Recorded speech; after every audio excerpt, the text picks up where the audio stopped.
সোহা, তাড়াতাড়ি এসো, সবাই খেতে বসেছে তো।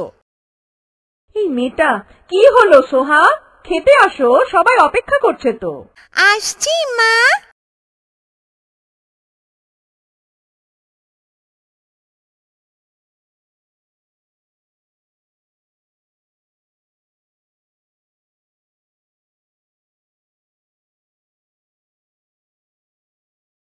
সোহা দাদু ভাই, খাবার শুরু করার আগে ও পরে ভালো করে ধুয়ে নিতে হবে। একটু করে ধুলেই হবে না। আমি তো ডান হাত দিয়ে খাবো, সেটা তো ধুয়েছি দাদু ভাই। 2 হাত অবশ্যই ধুতে হবে। করোনার সময় দেখলে না, সবাই সাবান দিয়ে 2 হাত ধুয়েছে। সেই 1500 বছর আগে নবীজি 2 হাত ভালোভাবে ধুয়ে খাবার খেতে বলেছেন। যাও দাদু ভাই, 2 হাত ভালোভাবে সাবান দিয়ে ধুয়ে আসো। ঠিক আছে দাদু ভাই।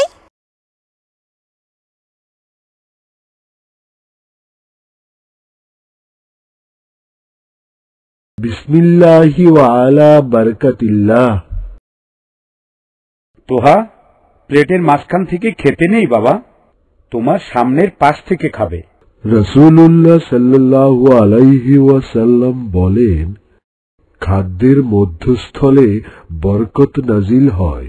সুতরাং তোমরা পাশ থেকে খাও, মধ্যস্থল থেকে খেও না। আচ্ছা দাদু। হেলান দিয়ে খেতে নেই সোহামণি।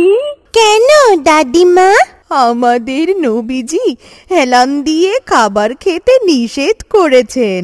নবী করিম সাল্লাল্লাহু আলাইহি ওয়াসাল্লাম বলেন, আমি হেলান দিয়ে খাই না।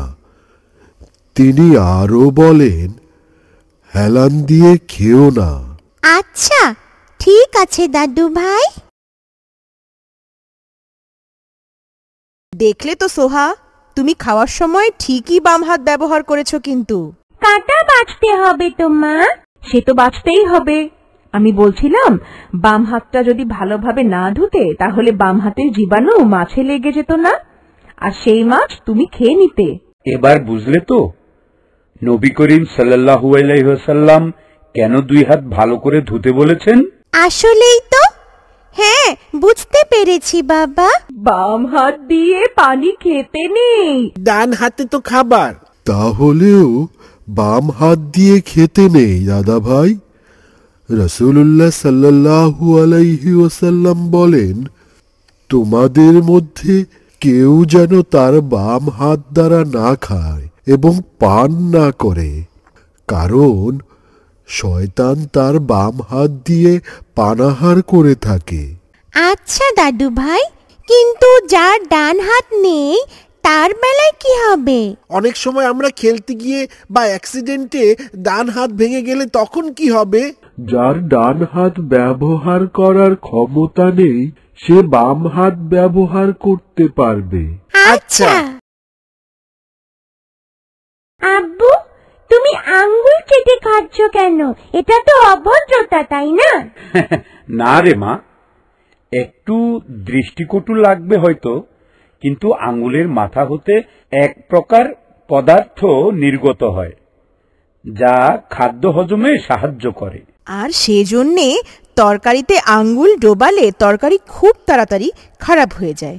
আমাদের নবীজি বলেন, যখন তোমাদের কেউ খাবার খায় তখন সে যেন তার আঙ্গুল চেটে খাওয়ার আগে তা না মুছে বা না ধৌত করে। 2 হাত ভালো করে ধোবে দাদু ভাই, আর অবশ্যই কুলি করবে। কুলি কেন করতে হয় দাদু ভাই? কুলি করলে খাদ্য কণাগুলো বের হয়ে যায়, দাঁতে পোকা হবে না, মুখে দুর্গন্ধ হবে না। ঠিক আছে দাদু ভাই।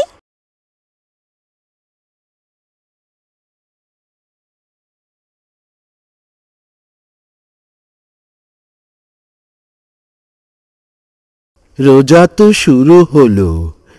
এই রোজার কিছু মুস্তাহাব আদব আছে, আমাদের এসব মেনে চলতে হবে। দাদু ভাই, মুস্তাহাব আদব কি? রোজা রাখার কিছু সুন্নত বা মুস্তাহাব নিয়ম কানুন আছে, যেগুলো পালন করলে সওয়াব বেড়ে যায়। আচ্ছা দাদু ভাই। আর পালন করতে না পারলে রোজা ভেঙে যাবে দাদা ভাই? না, তা অবশ্য হবে না। রোজা ভঙ্গ হবে না বা গুনাহও হবে না, তবে পুণ্যে ঘাটতি হবে, কিন্তু তা আদায় করলে সওয়াবের পরিপূর্ণতা আসে। আমরা তো আগেই আলোচনা করেছি, এই রমজানে যত পারি সওয়াব অর্জন করব, এটাই একমাত্র লক্ষ্য। হ্যাঁ দাদুরা, তাই আমাদের সিয়ামের মুস্তাহাব আদবগুলো সঠিকভাবে পালন করতে হবে, বুঝলে? বুঝতে পেরেছি। আচ্ছা তোমরা বলো, সিয়ামের মুস্তাহাব আদব কি কি?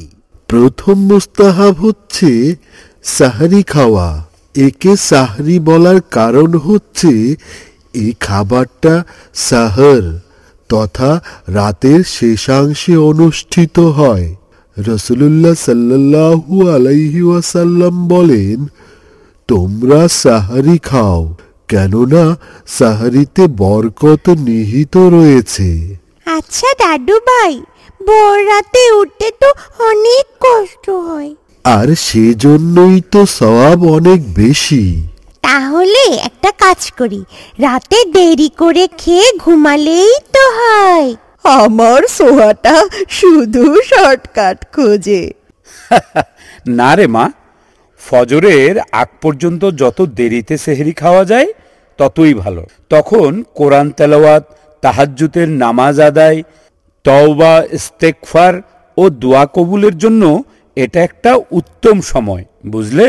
আল্লাহ পাক পবিত্র কুরআনের সূরা যারিয়াতের 18 নম্বর আয়াতে তাদের প্রশংসায় আল্লাহ বলেন, তারা শেষ রাতে জেগে ওঠে তওবা ইস্তেগফার করে।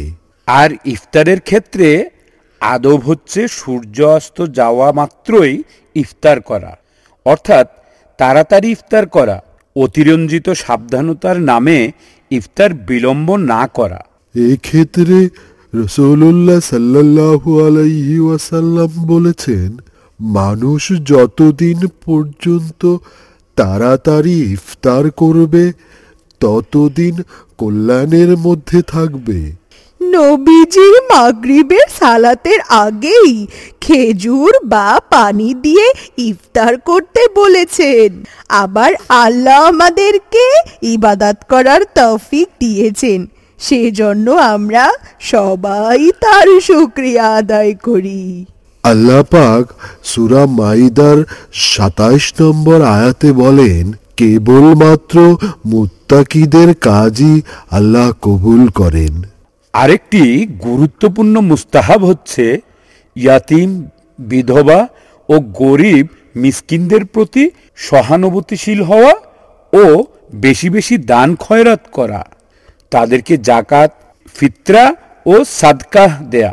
এই সবগুলো কাজ তো অনেক সোজা, যে কেউ করতে পারবে বাবা। ও তাই? তবে বললে সেহরিতে ঘুম থেকে ওঠা কষ্টের? না না, দেখবে আমি ইনশাআল্লাহ ডাকার সাথে সাথেই ঘুম থেকে উঠে যাব। এই তো বৌমা এসে গেছে। সেহরির সব জোগাড় যন্ত্র ঠিক আছে তো বৌমা? আলহামদুলিল্লাহ মা, সব রেডি আছে। জানো আম্মু, দাদু ভাই, দাদিমা আর আব্বু এতক্ষণ আমাদের সিয়ামের মুস্তাহাব আদব শেখাচ্ছিলেন। ও তাই? তো কি মনে হয় প্রতিপালন করতে পারবে তো সবাই? তো কি মনে হয়? হ্যাঁ, পারবো তো। না না না, এভাবে নয়, বলো ইনশাআল্লাহ পারবো। ইনশাআল্লাহ পারবো আম্মু। আলহামদুলিল্লাহ। আরো কয়েকটা গুরুত্বপূর্ণ মুস্তাহাব আছে, যেমন উত্তম চরিত্র গঠনের অনুশীলন করা, অপচয় ও অযথা খরচ থেকে বিরত থাকা, রুটিন করে সময়টাকে কাজে লাগানো, দুনিয়াবি ব্যস্ততা কমিয়ে দেয়া, খাওয়া ও নিদ্রার ভারসাম্য রক্ষা করা, ফজর উদয় হওয়ার পূর্বেই রোজার নিয়ত করা, আল্লাহর নিয়তের শুকরিয়া নিয়ামতের আল্লাহর নিয়ামতের শুকরিয়া আদায় করা। কিন্তু দাদু ভাই, আমি তো সেহেরি, ইফতারি এসবের কোনোটারই দোয়া জানি না। এখন অনেক রাত হয়ে গেছে। সেহরি খাওয়ার সময় আর ইফতারের সময় তোমাদের দাদু ভাই শিখিয়ে দেবেন। হ্যাঁ দাদু ভাইয়েরা, এখন ঘুমাতে যাও, সেহেরিতে উঠতে হবে। আচ্ছা দাদু ভাই।